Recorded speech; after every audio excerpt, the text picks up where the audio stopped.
Дзень добры, шановнае панства! Вёска Пачапава. А знаходзіцца гэтая вёсачка ў Баранавіцкім раёне Брэсцкай вобласці былое вялікае княства літоўскае, а сёння рэспубліка Беларусь. Дарэчы, мясцовыя жыхары сваю вёсачку завуць не Пачапава, а Почэпава. І самі сябе называюць не пачапаўцы, а почэпаўцы. Ну, дык што, паважаныя? Пачапаем у Почэпава глядзець на почэпаўцаў. Наперад!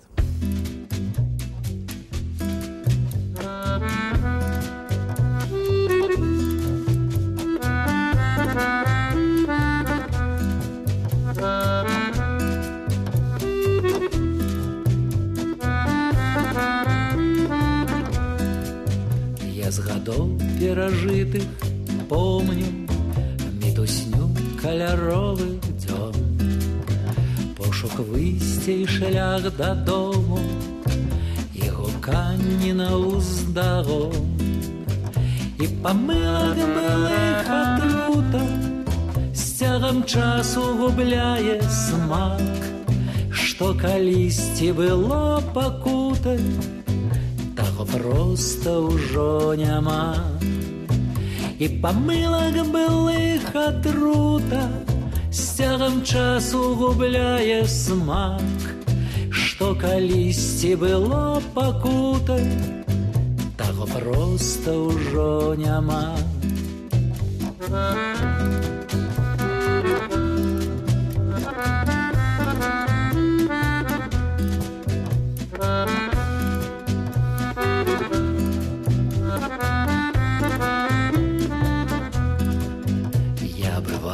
Блукаю летом за ўспамінамі следу след. Я, бывае, гляджу без мэты то ў люстэрка, то на партрэт. А бывае, сябе здзіўляю і ў доўгім жыцці надзей. Я спакою сабе шукаю, з цягам часу ўсё часцей. Вось гэтая ўся зямля, паважанае панства, калісьці называлася Літва. Гэта тэрыторыя старажытнай Літвы. А нас калісьці называлі ліцвінамі. Ну, а калі нашы вялікія князі, значыцца, нашу сталіцу з Наваградка перанеслі ў Вільню, той назова Літва пачала пашырацца далей на тыя землі, на землі жмудзі. Ну, яшчэ ў 19 стагоддзі вось нас называлі Літвою, ліцвінамі, а вось дзе сённяшняя Літва і літоўцы іх называлі жмуддзю і жмудзінамі. Ну, а на сённяшні дзень вось жмудзь і жмудзінаў называюць Літва і літоўцы, а Літву і ліцвінаў пачалі называць Беларусь і беларусы. Ну, вось так, паважанае панства, распарадзілася яснавяльможная пані гісторыя.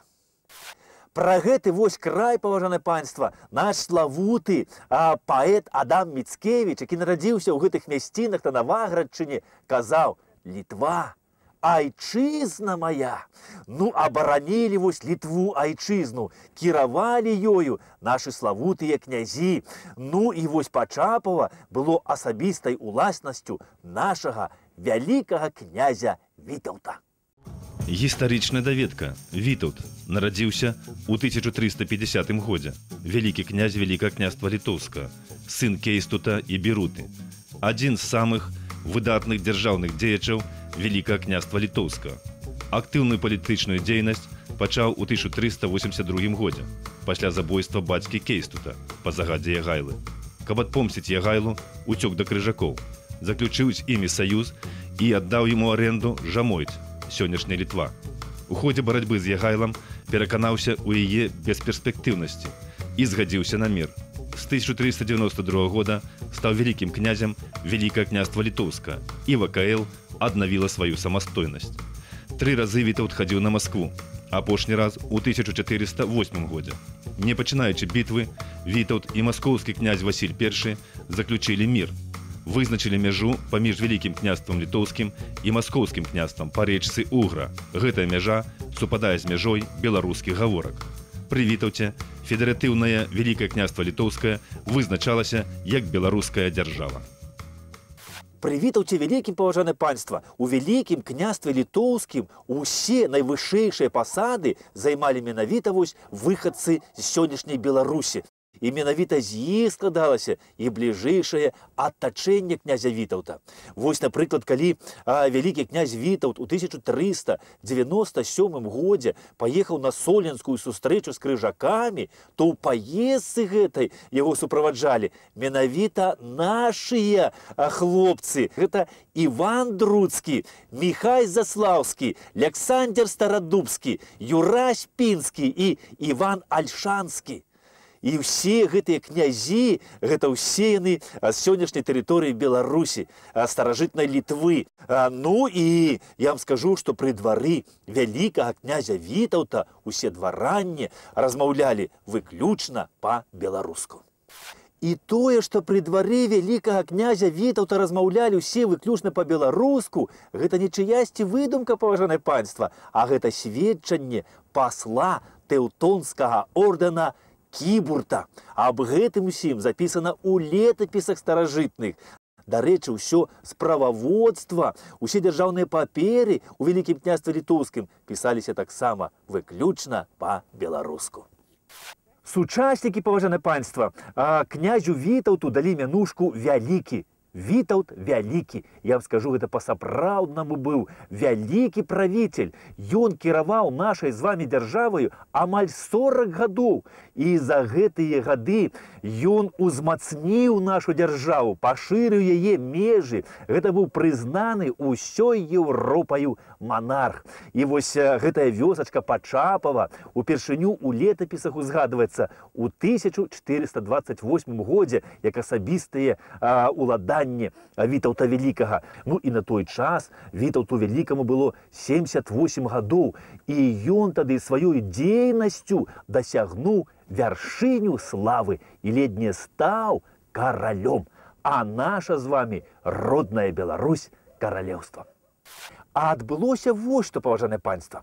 У 1429 годзе, значыцца, па прапанове імператара свяшчэннай Рымскай імперіі Жыгімонта Люксембургскага у Луцку, ну гэта сённяшняя Украіна, Валынь, сабраўся з'езд еўрапейскіх монархаў, ну такі еўраз'езд. Ну і на гэтым еўраз'ездзе было пастаўлена 3 пытанні. Першае – гэта аб'яднацца ў саюз у вайне супраць туркаў. Другое пытанне яны вырашалі, значыцца, аб'яднаць вось каталіцкую і праваслаўную веру, ну, унію стварыць. Ну і трэцяе пытанне было, гэта надаць Вітаўту Вялікаму тытул караля, зрабіць яго каралём. Ну і Вітаўт Вялікі, кажуць, на пачатку як бы так адмовіўся ад гэтага. Ну, чалавек быў сціплы сам па сабе. Ну, але пазней, калі нашыя князі распавялі Вітаўту пра тое, што палякі выступаюць супраць яго каранацыі, што палякі не хочуць, каб Вітаўт стаў каралём, ну, маючы свой тут інтарэс, каб далучыць вялікае княства да Польшчы, то Вітаўт, даведаўшыся аб гэтым, адразу згадзіўся стаць каралём. Каранацыя Вітаўта Вялікага была назначана на 8 верасня 1430 года у нашай сталіцы Вільні. І ў Вільню на каранацыю Вітаўта сабралася шмат народу. Прыехалі князі Маскоўскі, Цвярскі, Разанскі, прыехаў вялікі магістр Тэўтонскага ордэна, магістр Лівонскага ордэна, прыехалі паслы ад візантійскага імператара, паслы ад татарскіх ханаў. Ну, карацей, шмат народу сабралася на каранацыю Вітаўта ў Вільні. Ну, а карону для Вітаўта везлі з Рыма паслы, значыцца, Жыгімонта Люксембургскага. Ну, і везлі карону яны праз Польшчу. Дык вось палякі на чале з біскупам кракаўскім Збігневым Алесніцкім гэтых паслоў падманам спынілі і па-зладзейску іх карону Вітаўта скралі. Амаль месяц госці ў Вільні чакалі карону Вітаўта. і так, не дачакаўшыся каранацыі, пачалі раз'язджацца па хатах. Ну і калі нашы князі даведаліся, што гэта палякі скралі карону, то з Польшай у нас ледь тады не пачалася вайна. І польскі кароль Егайла не адыходзіў тады ні на хвіліну ад Вітаўта і нават прапанаваў аддаць Вітаўту сваю польскую карону. Але Вітаўт, канешне, адмовіўся, і ён вельмі моцна пасля гэтага ўсё перажываў, ён вельмі расхваляваўся. Ну і захварэў, і не перажыўшы такога пазору, праз месяц, 27 кастрычніка 1430 года, Вітаўт Вялікі ва ўзросце 80 гадоў памёр. Вось так праз палякаў, паважанае панства, вялікі князь Вітаўт не стаў каралём, а наша родная Беларусь каралеўствам. Ну, Вітаўт нашчадкаў пасля сябе не пакінуў, і таму за трон Вялікага княства Літоўска пачалася у нас тут весціся жорсткая барацьба. Ну, а праз 2 гады пасля смерці Вітаўта ў 1432 годзе і наогул у нас пачалася грамадзянская вайна. Ну, а пазней за ёю ўжо такой чарадою, з невялічкімі перапынкамі, пацягнуліся войны з маскоўскім княствам за ўсходнія землі Беларусі.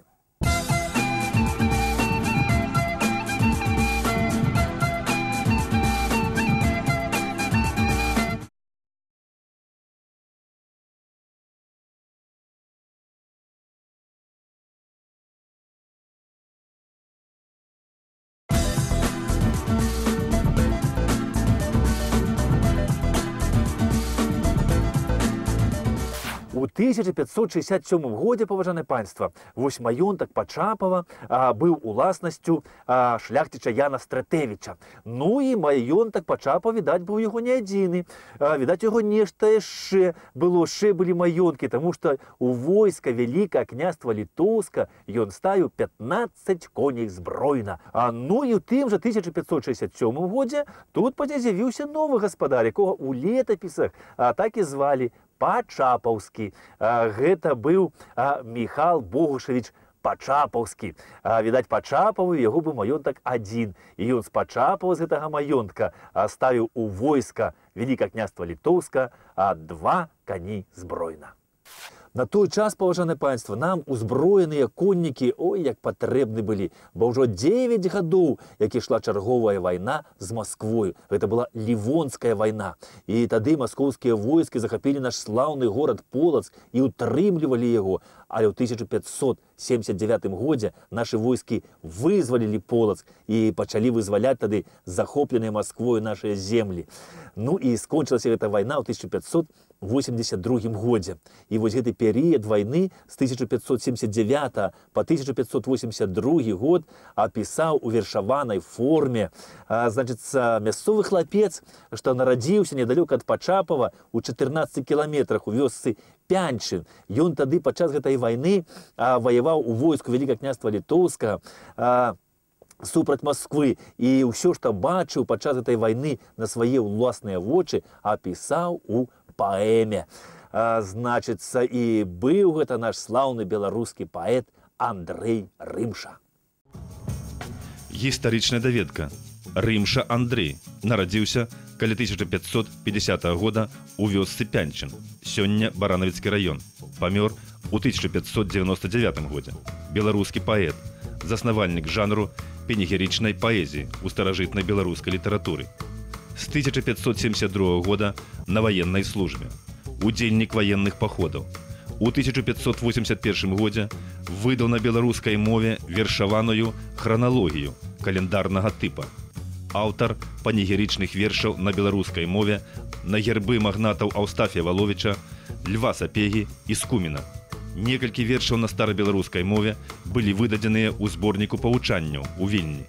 Аўтар паэмы пад назвай «10гадовая аповесць пра ваенныя справы Крыштафа Радзівіла», выдадзеная ў Вільні ў 1585 годзе. Паэма напісана ў выглядзе дыярыуша. Гэта адзін з найбольш удалых эпічных твораў пра ваенную кампанію ў час Лівонскай вайны. Андрэй Рымша, ён служыў вось у Радзівілаў. Ён на пачатку служыў вось у Радзівіла Мікалая па мянушцы Руды, ну а пазней служыў ужо ў Крыштафа Радзівіла па мянушцы Пярун. І гэта менавіта ягоныя дзеянні ваенныя, дзеянні Перуна падчас гэтай вайны Рымша апісаў у сваёй паэме. Ну і паэма пасля вайны была выдадзеная у Вільні, у друкарні Данілы Ланчынскага.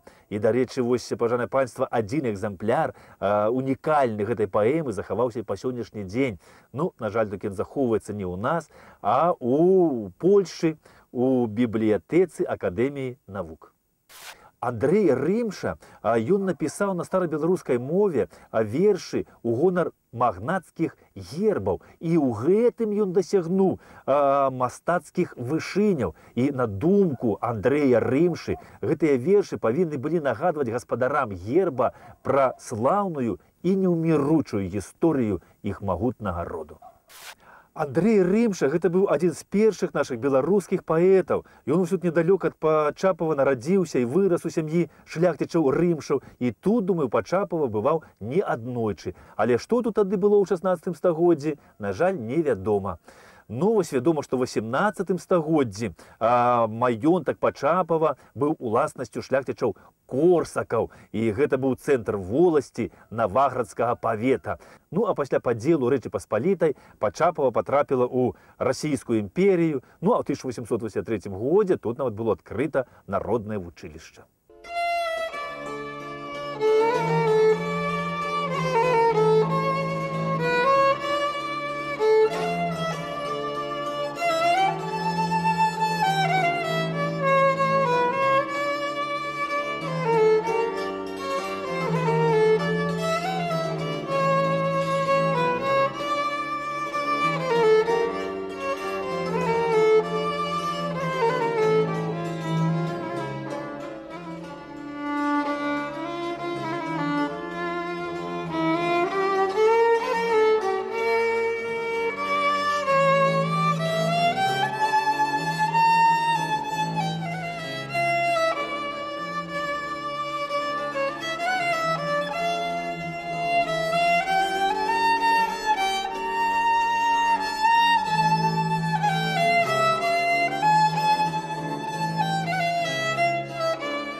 А ў 1867 годзе, паважанае панства, вось тут у Пачапу распачалося будаўніцтва новай праваслаўнай царквы.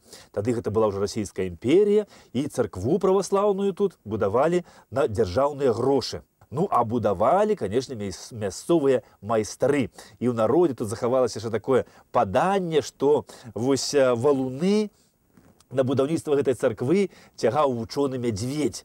Ну, вось тады ўжо Смаргонскай акадэміі не было, дзе мядзведзя вучылі, а выпускнікі, відаць, яшчэ па Беларусі дзе-нідзе хадзілі. Падчас Другой сусветнай вайны у 1943 годзе фашысты спалілі Пачапава, вёска згарэла. Але вось царква пачапаўская, она была каменная і засталася стаяць, она была цэлая. Але праз 3 месяцы ноччу сюды прыйшлі партызаны і ўзарвалі царкву. І яна ўвесь час стаяла ўся ў руінах, развалінах.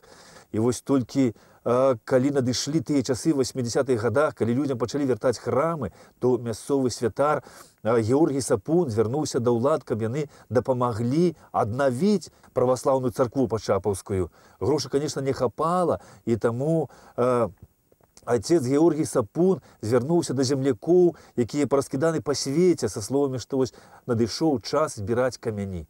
І людзі пачалі дапамагаць, і царкву аднавілі, яе адбудавалі менавіта такою, якой яна была з самага пачатку. І асвяцілі, як і папярэднюю царкву, у гонар Пакрова Пресвятой Багародзіцы.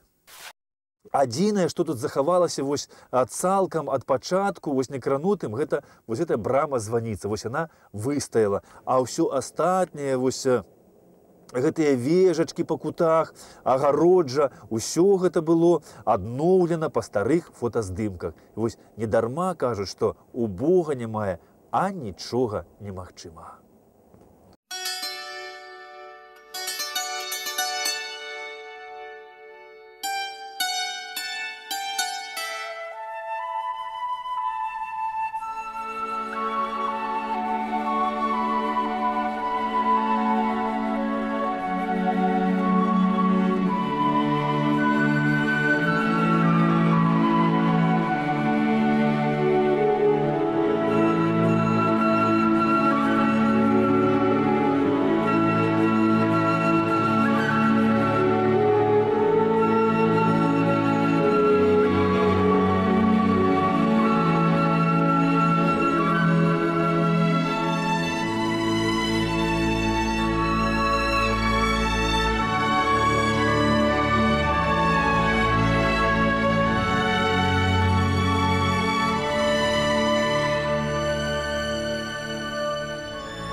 Георгій Сапун, ён сын святара, і падчас Другой сусветнай вайны пры немцах ён вучыўся ў Наваградскай багаслоўскай школе. Ну і пасля вызвалення Беларусі за гэта ён быў арыштаваны і высланы ў Сібір.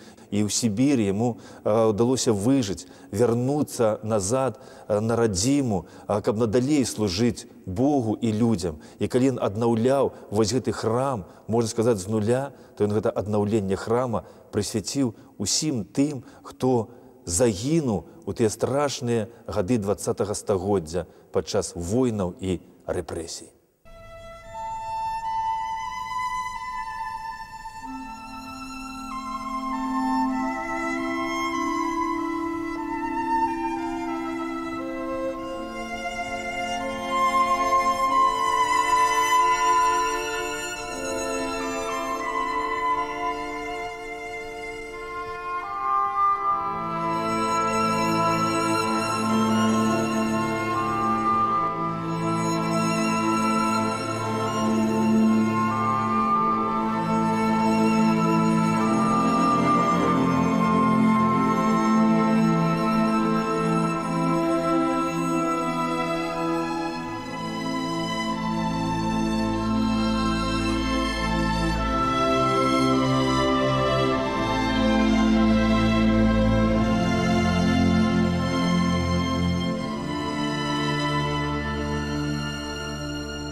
Калісьці тут даўно стаяла старая уніяцкая драўляная царкоўка, і тут вакол гэта ўсё былі уніяцкія могілкі.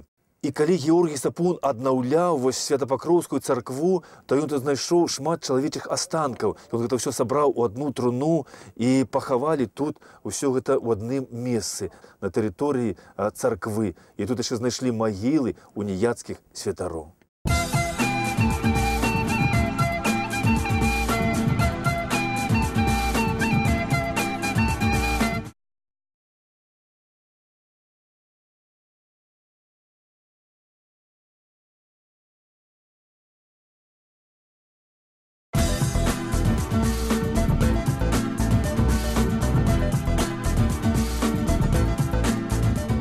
Калі Свята-Пакроўская царква стаяла ўся ў руінах, у развалінах, то мясцовы народ, мясцовыя людзі хадзілі ў царкоўку вось гэтую, якая захавалася на могілках. Гэта была калісьці каплічка святога Мікалая. І яна тут была на могілках збудаваная яшчэ ў 19 стагоддзі, ў 1880-х гадах, як каплічка.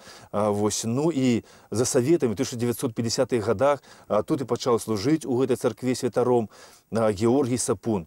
Тут ён маліўся Богу разам з людзьмі, і тут яны разам усе марылі за аднаўленне іхняй Пакроўскай царквы.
Побач вось з могілкамі на возеры, тут калісьці стаяў вадзяны мураваны млын, прыгожы млын, вялізны быў, кажуць. Ну, але калі сюды прыйшлі саветы, то уладара млына Сегіна разам з ўсёй сям'ёю арыштавалі і выслалі ў Сібір. Ну, а пасля вайны, ў 1950-х гадах, пры будаўніцтве камунізма гэты млын тут узялі і ўзарвалі. Вось чым новы вадзяны мураваны млын перашкаджаў будаваць камунізм, конечно, загадка. Вось такая ж на Беларусі старажытная вёсачка Почапава, якую сёння завуць Пачапава. Што ж, паважаныя, час развітвацца, так што паціху пачапаю. Усяго самага найлепшага, ну і да сустрэчы праз тыдзень. Да пабачэння!